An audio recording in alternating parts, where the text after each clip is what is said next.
या दसरा मेळाव्याला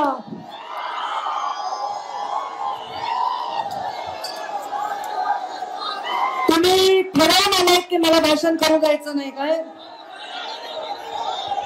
मला असं वाटतं बाकीचे जे वर कानाकोपऱ्याचे लोक जे झाडावर चढले, त्या टावरवर चढले, त्या झाडावर टावरवर हे सगळे लोक स्वतः आलेले. मी तुम्हाला का तुम्ही जर स्वतः आला असताल, तुम्ही जर स्वतः आला असताल आणि भगवान बाबाची आणि डोंगराची औलाद असताल तर तोंड बंद करा, तोंड बंद करा तुम्ही. आज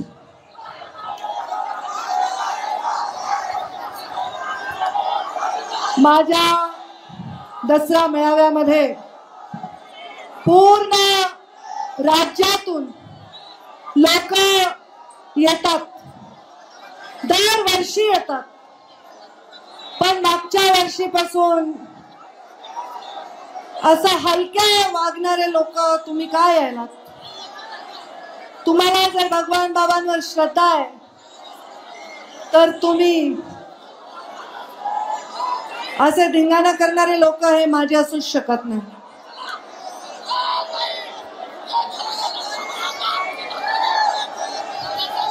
आज माझ्यासाठी, माझ्या भगवान बाबांसाठी आणि गोपीनाथ मुंडे साहेबांचा वारसा जगण्यासाठी आलेल्या प्रत्येक माणसाचं मी अत्यंत हृदयातून स्वागत करते. आणि भगवान बाबांनी सुरू केलेलं सीमोल्लंघन हे आज एवढ्या पुराच्या, अतिवृष्टीच्या, अत्यंत अडचणीच्या काळात देखील तुम्ही यशस्वी करून दाखवलंय. मी तुमचे मनापासून अभिनंदन करते. कारण सीमालंघन ही एक परंपरा आहे, परंपरा. सीमालंघन हा मेळावा नाही, आपला दसरा हा केवळ एक मेळावा नाही. डोंगर कपाऱ्यामध्ये कष्ट करणाऱ्या, ऊस तोडणाऱ्या, अत्यंत संघर्षाने उभे राहिलेल्या या साध्या साध्या फाटक्या माणसांचा हा कार्यक्रम आहे. मी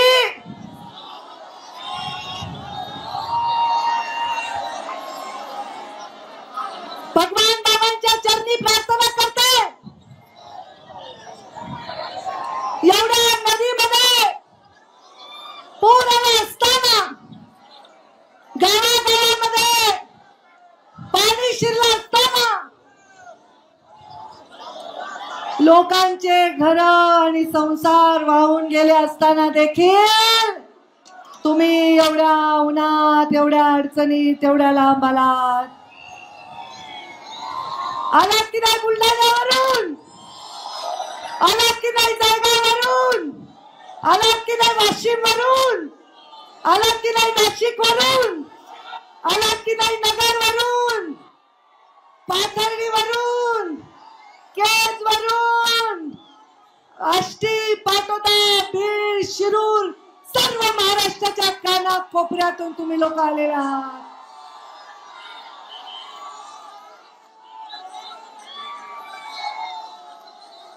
भगवान बाबांना, मुंडे साहेबांनी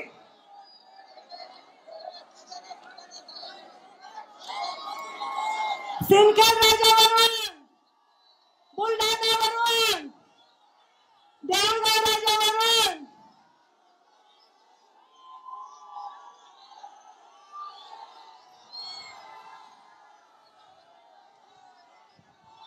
मला आजच्या या परिस्थितीमध्ये एकच बोलायचंय, एकच.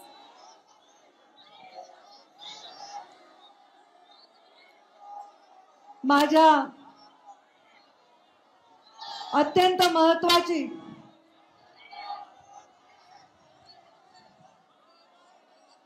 ही परंपरा, सोन्यासारखे माणसं इथे आले, सोनं लुटण्यासाठी आले. एक एक माणूस इथला, एक एक सोन्याचं नाणं नाणं खणकणारं नाणं, ते सज्जनासारखे गरीबासारखे बसले, ते माझे शब्द ऐकण्यासाठी बसले. ते आहेत गोपीनाथ मुंडेचे आणि पंकजा मुंडेचे बहादर सैनिक. आणि हे धिंगाणा घालायला आलेले मला काही वाटत नाही. माझ्या घोषणा देऊन तुमच्या विषयीचं माझं मत बदलणार नाही. विरासत में संघर्ष मिला है, विरासत में संघर्ष मिला है, तो जिद भी मिली है लड़ने की. चाहे जो भी हो, चाहे जो भी हो, डट कर आगे बढ़ने की. बदलू खुद को मैं क्यों, मैं विचारों की अटल चोटी हूं, मैं गोपीनाथ मुंडे की बेटी हूं. आज या लोकांचे संसार वाहून गेले. या गावामध्ये मी गेले, फाटके लोक बघून, त्यांचं दुःख बघून माझ्या डोळ्यामध्ये अक्षरशः अश्रू आले. घरामध्ये सुखाचा घास सुद्धा माझ्या पोटामध्ये गेला नाही. पण एक मी या भागामध्ये बघितलं, या परिस्थितीमध्ये बघितलं की जाती पातीच्या आमच्यासारख्या पुढाऱ्यांनी केलेल्या सगळ्या चाकऱ्या, सगळे जोखड गळून पडले आणि माणूस माणसाच्या मदतीला धावून आला. दाखवा बरं तुमच्या बाजूच्या माणसाचा हात, पकडा बरं, पकडा बरं, हात वर करा बरं. शेजारच्या माणसाचा हात पकडा बरं, पकडा बरं, सगळे हात वर करा. आपल्या शेजारच्या माणसाचा हात पकडा, पकडा. असा समाज आणि अशी साखळी घडवण्याची आवश्यकता आहे. असा नेता आपल्या सगळ्यांना आवश्यक आहे.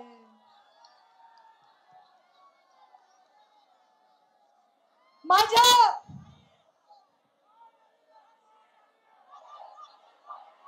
या लोकांचं दुःख बघून मला ज्या वेदना झाल्या त्या शब्दात मांडू शकणार नाही.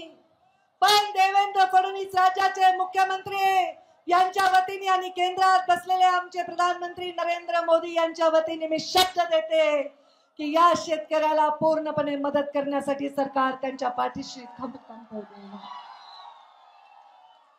कारण लोकांचं दुःख हेच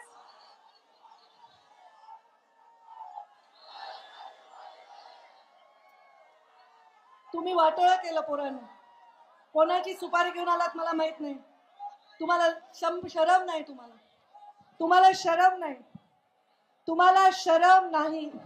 जी शरम गोपीनाथ मुंडेंच्या नजरेत होती ना, कुणाचं वाईट झालं, ती शरम माझ्या नजरेत होती ना, ती तुमच्या दिसत नाही. माझ्या घोषणा देण्याने तुम्ही पवित्र होणार नाहीत. तुम्ही कशासाठी आलाय हे मला कळलंय. जो माझा तसला भगवान करायचा होता तो सुद्धा माझ्यावर हिरावून घेतला. आता तुम्ही पण हा हिरावून घेण्यासाठी आलाय असं वाटायला. कारण इतक्या वर्ष मी इथे भाषण केलं पण असा बेशिस्तपणे कोणी वागलेलं नाही, कोणी वागलेलं नाही. तुम्ही तुमच्या शुद्धीवर नाही असे माणसं मी सांभाळतच नाही. एवढ्या दुःखात, शेतकऱ्यांच्या दुःखात जाऊन जाताना मी त्यांना वचन देते की तुम्ही सर्वजण काही चिंता करू नका. कारण जब देखती हूँ भूखे बच्चे फटे हुए कपड़ों में माँ, जब देखती हूँ भूखे बच्चे फटे हुए कपड़ों में माँ, गरीबी में तड़पता परिवार, मैं खून के आंसू रोती हूँ, मैं गोपीनाथ मुंडे की बेटी, मैं गोपीनाथ मुंडे की बेटी. मी आपल्या सर्वांना आज सांगते, नवदुर्गा 9 दिवस नवरात्र होतं का नाही? होतं का नाही? तुमच्या घरात नसल, कारण तुम्ही पथ्य पाळत नाहीत काही. आमच्या घरात आहेत, कांदा लसूण नाही, नॉनव्हेज नाही, बाकी तर नाहीच नाही. कारण तुम्ही काय ग्रहण करून आला असताल तर तुम्हाला कळणारच नाही मी काय म्हणेन. माझ्या 9 दिवस नवदुर्गेची आपण पूजा केली. 9 दिवस या नवदुर्गेनी काय काय केलंय? चंडमुंड सारखे राक्षस नास्तो नाबूद केले. रक्तबीजासारखा राक्षस, महिषासुरासारखा राक्षस संपवून टाकला. आजच्या कलियुगामध्ये रक्तबीजासारखा राक्षस आता जन्माला आलाय. आणि हा राक्षस शरीरात नाही, तुमच्या सगळ्यांच्या बुद्धीत जन्माला आलाय. एक रक्तबीजाच्या एका रक्ताच्या थेंबातून अनेक राक्षस होत होते, उभे राहत होते. तसं आता चुकीच्या बुद्धीतून, चुकीच्या तोंडातून, चुकीच्या निर्णयातून, चुकीच्या संदेशातून अनेक राक्षस उभे राहतात. आणि ते आहेत जातीवादाचे राक्षस, धर्मवादाचे राक्षस. एक स्त्री म्हणून राजकारण करत असताना मी दुर्गेच्या चरणी प्रार्थना करते की रक्तबीजाला जसं तू संपवलंस ती शक्ती आम्हाला दे. आणि ह्या जे जाती पातीच्या धर्माच्या भिंती तयार झाल्या ते राक्षस नेस्तो नाबूद करण्याची शक्ती. जेव्हा नदीला पूर आला, जेव्हा लोकांच्या घरात पाणी गेलं, मी पाहिलेलं आहे कधी कधी आपत्तीमध्ये इष्टापत्ती असते. एका गरीब माझ्या बौद्ध समाजाच्या माणसाच्या घरात पाणी आलं तर त्याच्यासाठी आमच्या मजरा समाजाचा माणूस त्याच्यासाठी राशन घेऊन गेलेला. एका गरीब कैकाराच्या घरी पाणी गेलं तर आमच्या गावातले 12 बलुतेदार त्याच्यासाठी राशन घेऊन गेले, भांडे घेऊन गेलेत, त्यांना पांघरायला घोंगडी दिली, कंबळ दिलं, काय नाही केलं. आज मला जातीपातीच्या भिंती गळून पडताना दिसून खूप आनंद झालेला. आणि मला इच्छा आहे की भविष्यामध्ये जातींना एकत्र गुंतण्याचा धागा बनण्याचं काम हे आपल्याकडून झालं पाहिजे. हे आपल्याकडून झालं पाहिजे. आज भगवान बाबा काय म्हणायचे माहितीये का? काय म्हणायचे भगवान बाबा? 1 एकर रान विका पण शिका, म्हणायचे का नाही? तुम्ही शिकलेच वाटत नाही मला, तुम्ही शिकलेले वाटत नाहीत मला. 1 एकर रान विका पण शिका, भगवान बाबा म्हणायचे. पंकजा गोपीनाथ मुंडे, माझ्यावर प्रेम करणाऱ्या, मुंडे साहेबांवर प्रेम करणाऱ्या, भगवान बाबांवर खरी श्रद्धा बाळगणाऱ्या लोकांना मी आवाहन करत आहे की 2 घास कमी खा पण स्वाभिमानाने राहा. नका कुणाचे तुकडे उचलू, नका कुणाचे पैसे घेऊ, नका खोटे काम करू, नका खोटे धंदे करू, नका गुंडाबंड करू. काही गरज नाही हे करायची आहे. चांगल्या माणसाचं चांगलंच होतंय. भगवान बाबाचे आशीर्वाद त्याच्या मागे असतात. तुम्ही, मला तुमचा स्वाभिमान आहे, मला अभिमान आहे तुमचा. या काना कोपऱ्यातल्या हे जे लोक बसलेत ना देवासारखे शांत, तुमच्यासाठी मी डोकं जमिनीवर ठेवून नतमस्तक झाले. मला अभिमान आहे तुमचा. मला विचारत होते लोक की दसरा मेळावा होणार आहे का, होणार आहे का? मी मला मेळावा तर मला माहित नाही, पण मी दर्शनाला जाणार आहे. ते पण भगवान बाबांच्या दर्शनाला मी जाणार आहे, सीमालंघनाला जाणार आहे. इथे स्टेज आणि माईकची व्यवस्था सोडली तर मी काहीही करत नाही. केवळ एका ट्विटरवर ट्वीट टाकल्यानंतर अर्ध्या रात्रीतून या सावरगावला लाखोचा मेळावा झाला. ते खरे भगवान बाबांचे भक्त, ते खरे भगवान बाबांचा आदर्श, ते खरे भगवान बाबांच्या चरित्राचा आदर करतात. अरे भगवान बाबांनी किती यातना भोगल्या, किती यातना भोगल्या. हे भगवान बाबांनी काही माहिती का तुम्हाला अक्कल? अरे स्वतःला खरं सिद्ध करण्यासाठी, स्वतःचं चारित्र्य सिद्ध करण्यासाठी स्वतःला असंख्य वेदना करून स्वतःचं अंग कापून टाकलं. त्या भगवान बाबाच्या समोर नतमस्तक झाल्याशिवाय राहायला नाही पाहिजे. त्यांनी, माझ्या बाबांनी भगवान गडावर दसरा मेळाव्याला जायचे. माझे बाबा भगवान गडावर दसरा मेळाव्याला जात असताना एकदा मला भगवान गडाच्या पायथ्याशी मेळावा घ्यावा लागला आणि मग रात्रीतून मी इथे आले. 11 वर्ष अत्यंत अभिमान वाटेल अशी ही यात्रा होती. एखादा रेकॉर्ड मी मोडला तर पुढचा रेकॉर्ड तयार करण्यासाठी मी काम करत असते.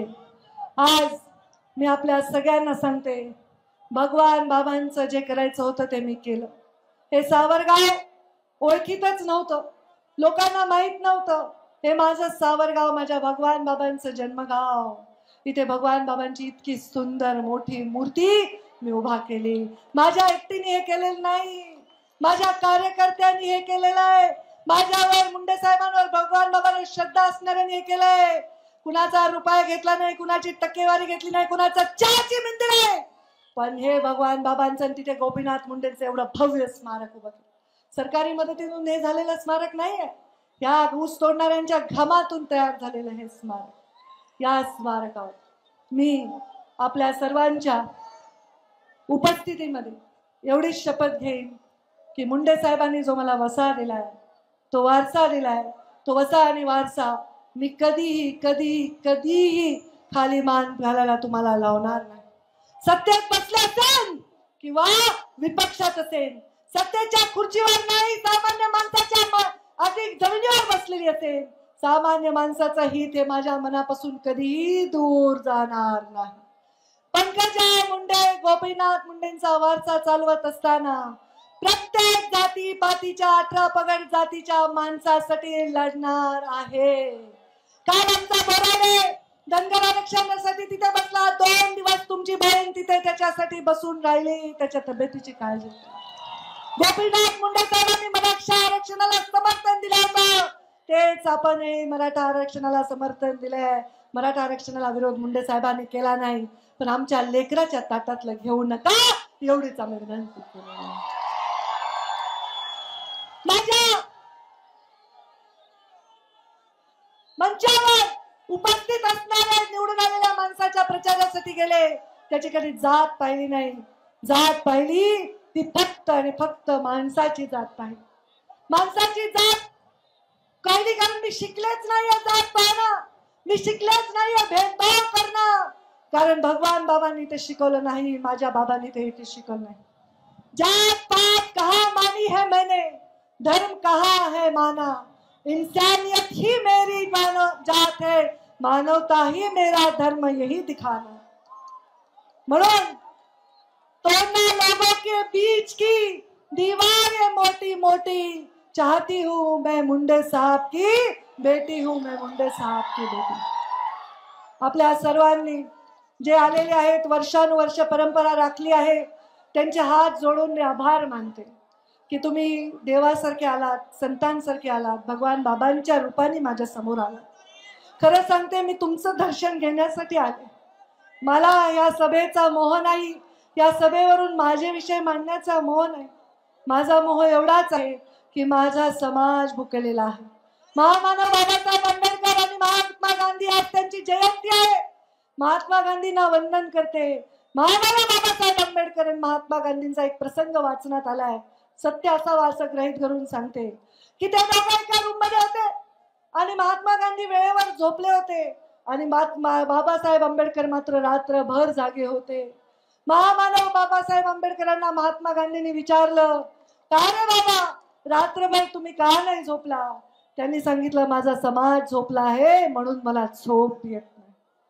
तुमच्या डोळ्यामधले अश्रू बघून मला झोप येत नाही, तुमचा संघर्ष बघून मला झोप येत नाही. माझ्या प्रीतमनी रेल्वे आणली बीड जिल्ह्यामध्ये आणि आता मी पाणी आणल्याशिवाय मला झोप येणार नाही. सत्ता है या विपक्ष, मैंने सच हमेशा कहा. सत्ता हो या विपक्ष, सच को सच मैंने कहा है. ताकत होकर भी सिर्फ सेवा ही दिखाया मजबूर जहां है. सत्ता हो या विपक्ष, सच को मैंने सच कहा है. ताकत होकर भी सिर्फ सेवा ही की है, जहां दिखा मजबूर जहां है. समाज मेरा भूखा है, मैं चैन से कहा सोती हूँ, मैं गोपीनाथ मुंडे की बेटी हूँ। आपल्या आलेल्या सर्व सज्जनांचे आभार, सर्व सोजवळ लोकांचे आभार आणि आपल्या सर्वांना माझा मानाचा जय भगवान।